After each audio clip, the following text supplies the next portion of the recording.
Corey Close and the UCLA women are the number one overall seed in the NCAA tournament, and they got a pretty good draw to get to the Final Four.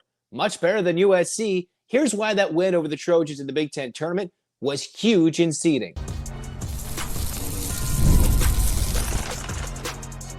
You are Locked On UCLA, your daily podcast on the UCLA Bruins. Part of the Locked On Podcast Network, your team every day.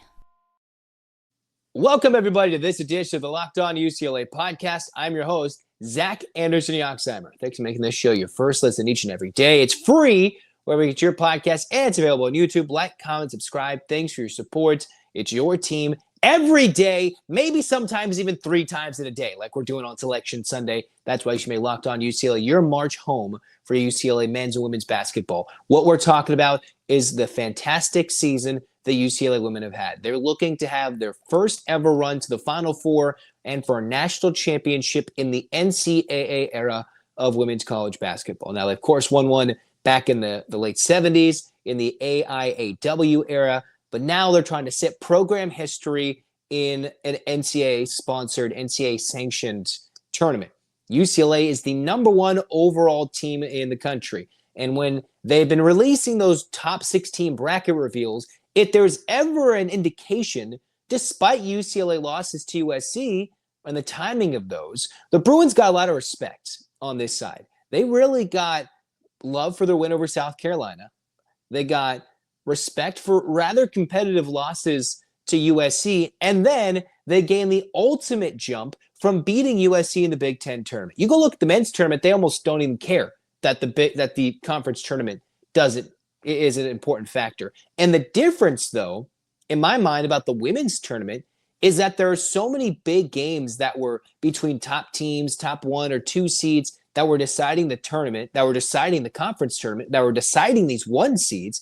The week off between a lot of these major conference teams to Selection Sunday gave the committee a lot more time to weigh these big results for UCLA, a midday national look at UCLA beating USC. And maybe you look at UCLA SC the first time, Peacock blocked on a Thursday night, right? Who was watching on Peacock? You look at UCLA USC maybe another time when it was later on a Saturday night, still nationally televised, but nothing like that Sunday afternoon slot where you saw the Bruins not playing great and against USC got themselves the number 1 overall seed. Of course, a big nationally televised game against South Carolina at home.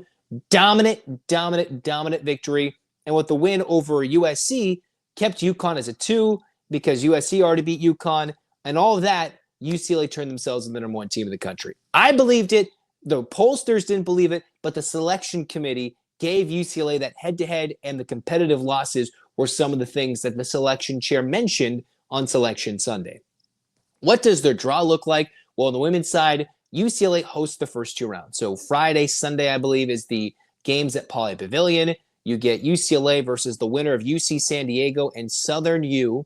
And then after that one, they would play the winner of Richmond, Georgia Tech. Of course, the women in the top 3 seeds all time, I believe they posted the stat 359-1 or something ridiculous. So it's safe to say you can expect UCLA to navigate the first couple of rounds.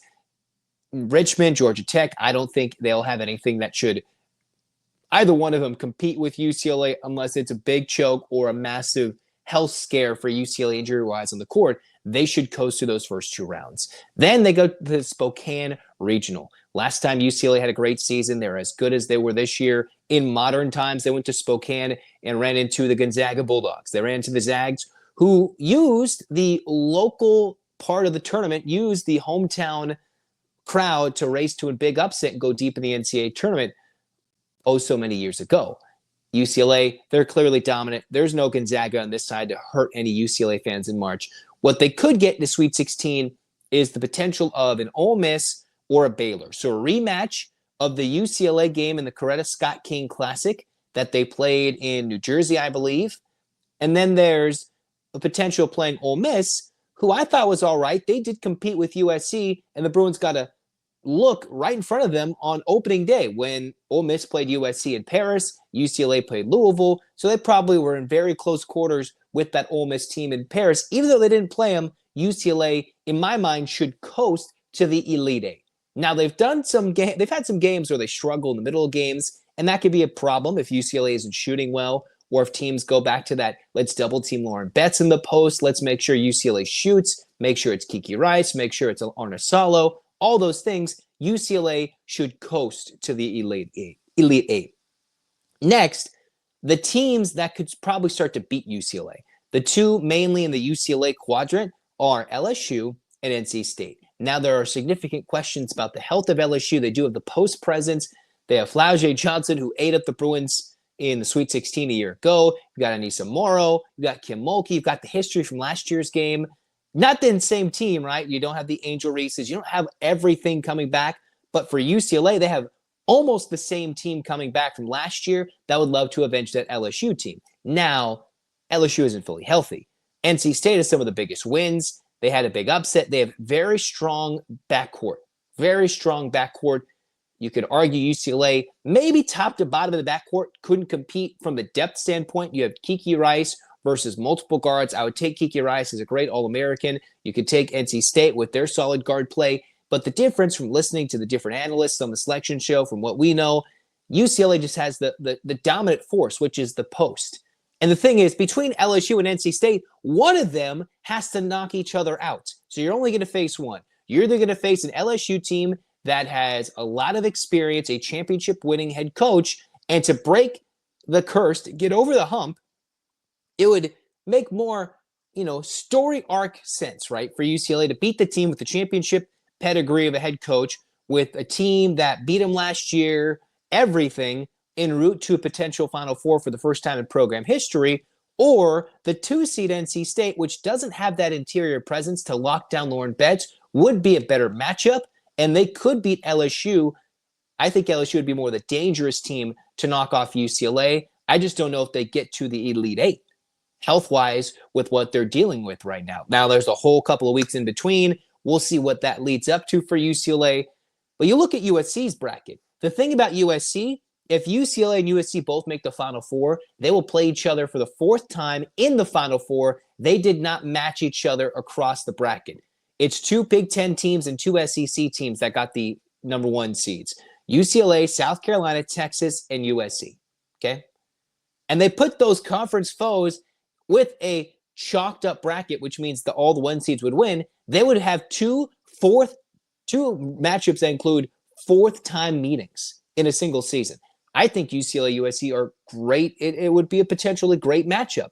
The problem with that is that USC, because they lost that Big Ten championship, although I think USC is much better than Texas, I don't know what they're thinking there with the selection committee.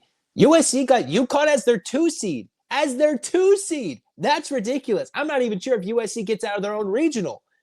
Why UCLA beating USC was so huge in that Big Ten tournament championship game is because they could have flirted between number one overall seed to the fourth 1 seed to having debate with UConn and UCLA as to that. Those resumes are pretty similar. UCLA could have got slid from 1 seed to 2 or the number 1 overall. The Bruins have the win over the number 2 overall team in the country in South Carolina. They have a win over USC. They have a lot of Big Ten wins, a lot of wins over teams in their own bracket, overall in the country.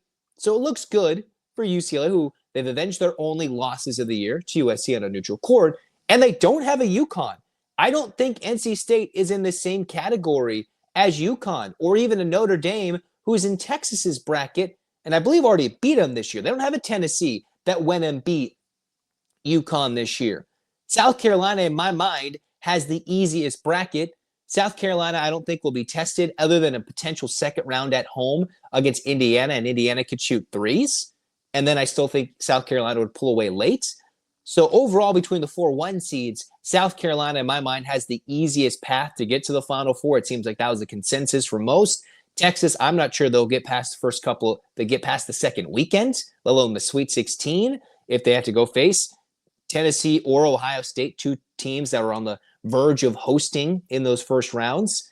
TCU is that sneaky team that nobody talks about, but is really good out of the Big 12. They could get out of the Texas bracket. Notre Dame, with their slide, makes everybody want to maybe fall off them, but they're a really good team that could easily make it to the Final Four. I'm not sure this is a year we get 4 1 seeds. This could be a season where we get a 1, a 3, and a 2, with UConn getting in there, UCLA, South Carolina, Notre Dame. That's just an outside initial thought about it. That doesn't mean that's my Final Four picks on the women's side.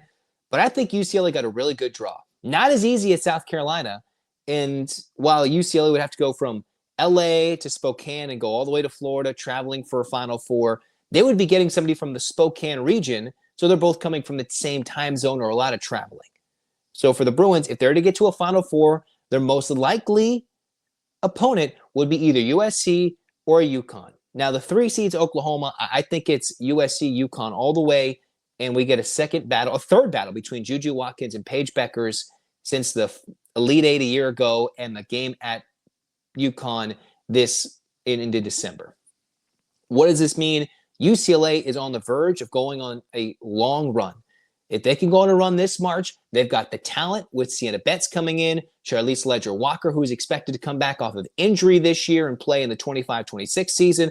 The team basically returns the entire program, the entire roster, a year better, getting more experience and even better talent coming from the high school ranks in the next season.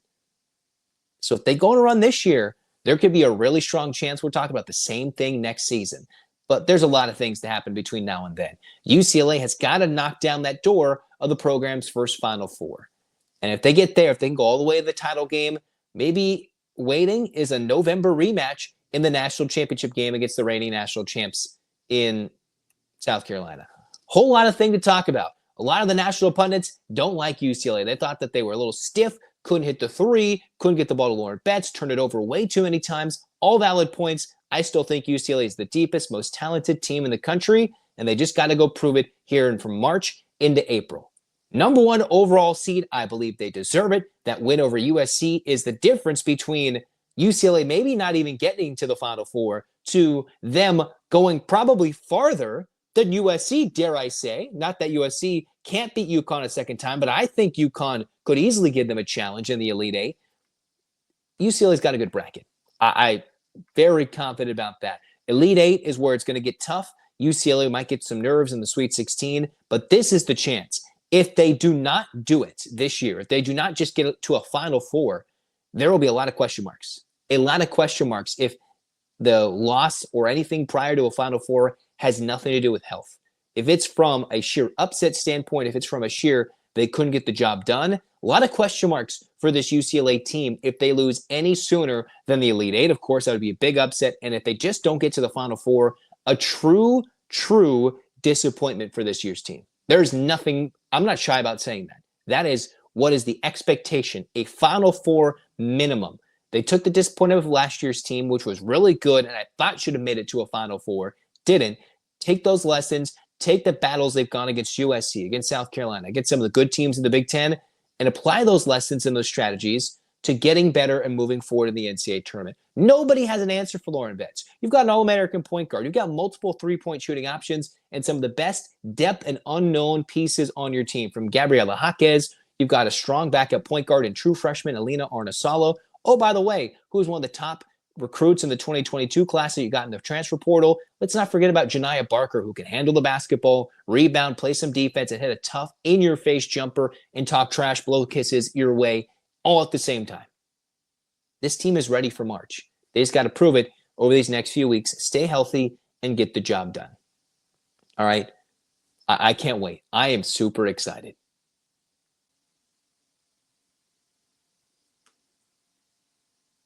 It's March. I'm mad, but are you hungry like I am? Because eating healthy doesn't have to be complicated, just like it's trying to be filling out your brackets. With Factor, you get chef-made, dietitian-approved meals that are ready to heat and eat in just 2 minutes. You can fuel your body without the hassle of cooking. These meals are fresh, never frozen, and they have 40 options available across dietary preferences. Calorie Smart, Protein Plus, Keto, whatever you want to fit your goals, they have it. And it's the convenience where you're like, oh man, I got to watch all these games this week.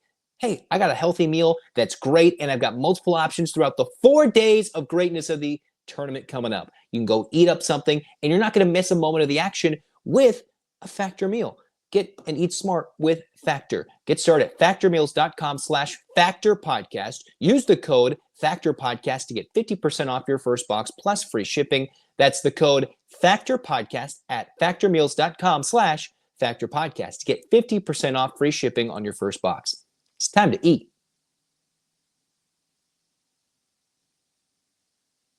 All right. It's going to be a fun weekend, right? You got the UCLA men playing Thursday night in Lexington against Utah State. The UCLA women hosting the first rounds on Friday and Saturday night to get to a Spokane regional. Back and forth. This is the place to be for Locked On UCLA to get all your UCLA men's and women's basketball highlights, talk about coverage, everything. We're talking about it here with Locked On UCLA. So come here. We've been covering the women's team all season, the men's team all season, and I'm going to get emotional for better or for worse. I'm going to get mad, upset, everything.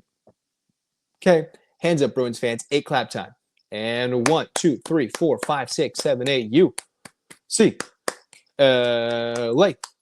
UCLA. Fight, fight, fight. This has been Locked On UCLA. Selection Sunday. Here we go. Now it's time to get mad in March Madness. This has been Locked On UCLA. Zach signing off. Go Bruins.